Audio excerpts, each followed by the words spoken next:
राधे राधे दोस्तों। सनातन धर्म में पौष माह का काफी महत्व बताया गया है। मान्यता है कि पौष महीने में भगवान सूर्य की पूजा करने से उनकी विशेष कृपा प्राप्त होती है। पौष मास के शुक्ल पक्ष की दशमी तिथि को शाम दशमी के नाम से जाना जाता है। शास्त्रों के अनुसार इस दिन सूर्य देव अपने भाग आदित्य रूप में प्रकट होते हैं। इस दिन का संबंध भगवान श्री कृष्ण के पुत्र शाम के रोग मुक्त होने से है। मान्यता है कि शाम ने सूर्य नारायण की कृपा से ही आरोग्य प्राप्त किया था, इसलिए शाम दशमी के दिन सूर्य उपासना को बहुत लाभकारी माना गया है। इस दिन महिलाएं, विशेषकर माताएं, अपने बच्चों के कल्याण, खुशहाली और उनके अच्छे स्वास्थ्य के लिए सूर्य की पूजा करते हैं। शाम दशमी पर सूर्य पूजा की महिमा का वर्णन शाम पुराण में किया गया है। इसके अनुसार शाम श्री कृष्ण अष्टभार्गव में से एक ऋक्षराज जामवंत की पुत्री जामवंती के पुत्र थे। वे अत्यंत गुणवान, रूपवान और पराक्रमी थे। इस कारण श्री कृष्ण पुत्र शाम घमंडी और उद्दंड भी बन गए थे। उनके एक उत्पात के कारण स्वयं श्री कृष्ण ने उन्हें श्राप दे दिया था, जिससे वे कोढ़ी हो गए थे। बाद में सूर्य पूजा के प्रभाव से वे रोग मुक्त हो गए। सूर्य को अर्घ्य देने का एक सही तरीका और या एक सही विकल्प होना चाहिए, जैसे कि तांबे के लोटे में जल, लाल चंदन, चावल, लाल फूल और कुश डालकर प्रसन्न मन से उगते हुए सूर्य के और मुख करके कलश को छाती और बीचों बीच लाकर सूर्य मंत्र का जाप करते हुए जल की धारा धीरे धीरे प्रवाहित कर भगवान सूर्य को आदर देकर पुष्पांजलि अर्पित करना चाहिए।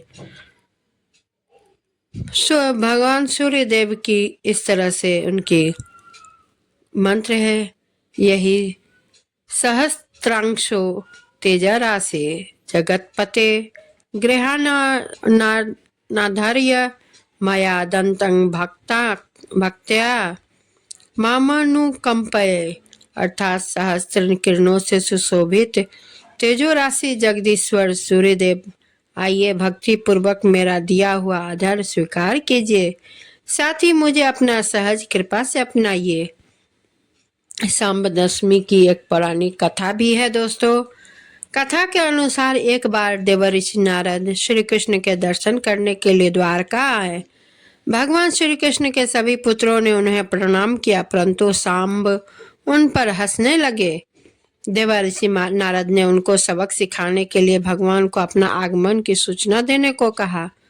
उस समय श्री कृष्ण अंतपुर में थे। सांब अंतपुर में ही पहुंच गए, जहां एक रानी से उन्होंने दुर्व्यवहार किया। इस पर श्री कृष्ण ने सांब से कहा कि तुमने रूपवान शरीर के दम में यह दुस्साहस किया है, इसलिए मैं तुम्हें कुष्ठ रोग से पीड़ित होने का श्राप देता हूँ।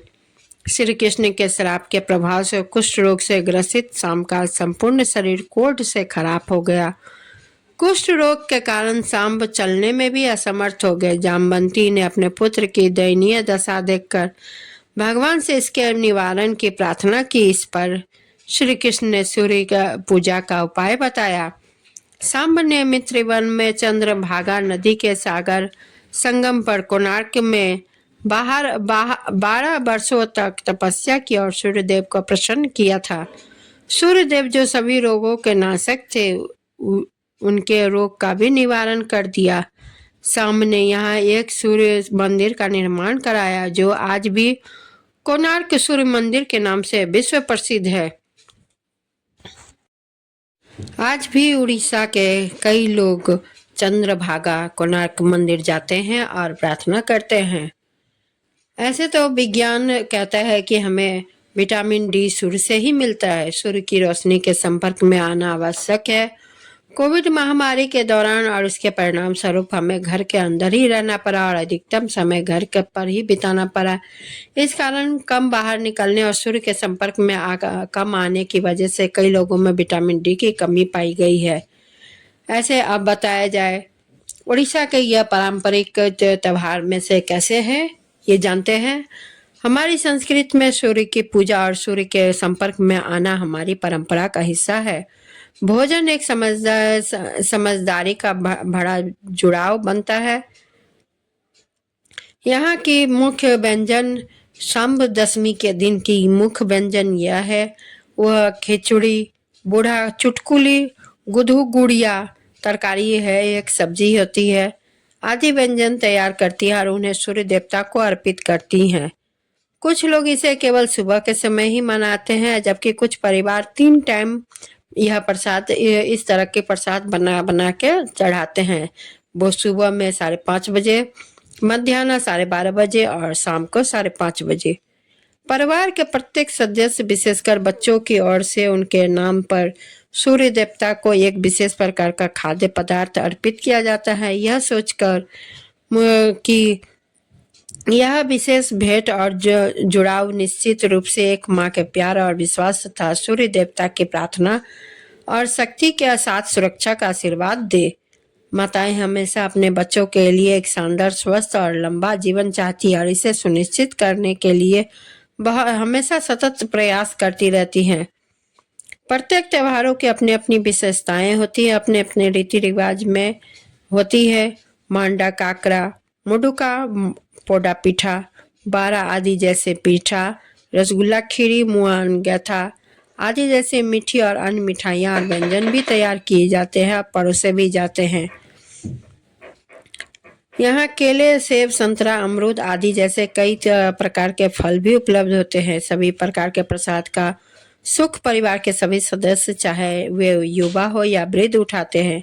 सभी आवश्यक पोषण प्राप्त करने के लिए एक शानदार उत्सव, परंपरा, रीति रिवाज, प्यार, देखभाल और ध्यान और सौर ऊर्जा, भक्ति और भेंट, शानदार खाना पीना और बढ़िया दावत, जीवन भर की यादें, यही सब और होता है। शाम दशमी का त्यौहार मनाया जो सूर्य देवता की पूजा की और पारंपरिक उड़िया भोजन और मीठा पीठा के साथ सभी कोई जश्न मनाते हैं और सूर्य देवता के सभी प्रार्थना करते हैं उनसे अपने बच्चों और अपने परिवार के खुशहाली जीवन के लिए। और अपने यह विशेष रूप से यह समझ में आ गया, यह शाम दशमी विशेष रूप से उड़ीसा के कोणार्क मंदिर में ही मनाया जाता है, या विशेष रूप से कहा जाए तो उड़ीसा के लोगों की तरफ ही यह मनाया जाता है। ऐसे भारतवर्ष में कई ऐसे त्यौहार हैं जो विशेष रूप से विशेष जगह में ही मनाए जाते हैं। सभी त्यौहार एक ही जगह नहीं मनाए जाते हैं, सभी त्यौहार अलग अलग निर्धारित किया गया है जो यह त्यौहार कौन कहाँ मनाया जा सकता है। जैसे कि बंगाल के हमारे यहाँ दुर्गा पूजा विशेष उल्लेखनीय। ऐसे विशेष दुर्गा पूजा तो सभी जगह पूरे भारतवर्ष में मनाया जाता है, लेकिन एक विशेष उपलब्धि सिर्फ बंगाल को ही दिया गया है। उसी तरह हर रीति रिवाज, हर पूजा पाठ के एक अपना अपना स्तर है, अपना अपना स्थान है जो सभी राज्य प्राप्त कर चुके हैं। वैसे ही शाम दशमी की अपनी एक रिवाज है जो कोणार्क मंदिर में ही शाम का जो कुष्ठ रोग मुक्त हुए थे, इसी वजह से सभी उड़ीसा के लोग शाम मंदिर ही कोशिश करते हैं पूजा पाठ करें और अपने बच्चों के लिए रोग रहित शरीर प्राप्त करें। और इसी के साथ हम विदा लेते हैं और हमारा आपसे प्रार्थना है कि आपको मेरा वीडियो पसंद आए तो कमेंट ज़रूर करें, लाइक शेयर करना ना भूलें, चैनल को सब्सक्राइब करें ज़रूर, बेल आइकन को दबाना ना भूलें। कोई भी नई वीडियो आए तो आप तक पहुंच पाए, इसलिए आप लोगों को बेल आइकन दबाना ज़रूरी है। और इसी के साथ मैं विदा लेती हूँ।